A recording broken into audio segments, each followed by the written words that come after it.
Nu, ko, draugi? Keita, padomā šito karūtīti, lai parādīt. Ir, kā sākas, vasaras sezona, un daudzi noteikti ar šašliku. Jā. Keita arī ēd, jā. Keitai marinējās gaļa. Bet, ko es atklāju pagājušajā jau gadā, kad ir tāda soja. Tiem, kam nav pretenzijas pret soju, ir tāds sojas teksturēts Sojas gaļiņa. Sojas gaļiņa, jā. Nu, lūk. Tātad no sākuma viņa izskatās tāda, viņa no sākuma ir jāpavāra, tad klāt, viņu var arī bujoniņā likt klāt dažādas garšvielas sev patīkamas, pipariņu, lauru, lapu, sālīti. Tad jānosusina, jānotecina.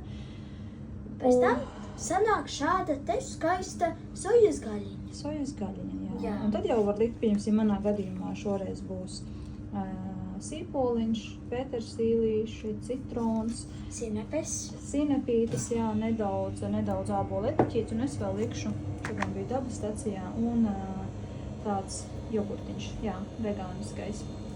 Tā, lai maigāk būtu. Nu, lūk, tā kā tā, un rīt uz grīla var arī, protams, uz pannas, ja nav laika, arī ļoti labi garšo, bet tas ir tāda alternatīva tiem, kas neēd gaļu. Jā, Keit? Jā.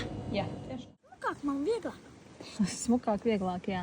Nu, lūk, te arī ir mans, es jums rādīju to receptīti, un es domāju, aizbraukšu uzcepšu, un tad parādīšu, kā viņš izskatās, kā saka, dzīvē. Ļoti aptilīgi. Te ir tā super labā majonēzīte. Kur ir ļoti garšīga. Ļoti labu sastāvu. Keitai ir, kas tev pa šašliku ir, saki? Man ir čūgļu šašliks, kurus pati marinēju, griezu. Mīcī ar rociņām. Jā. Un arī majonēzīte.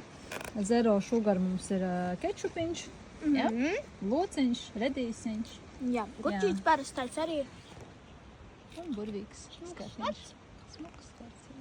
Tā kā tā. Kopla pirtiņa mums šeit. Nu, kas tas ir pa putnu, Kristīna? Kura? Ui. Nemaz kadrā nevar. Zivi gānis nebija. Iespējams, jā.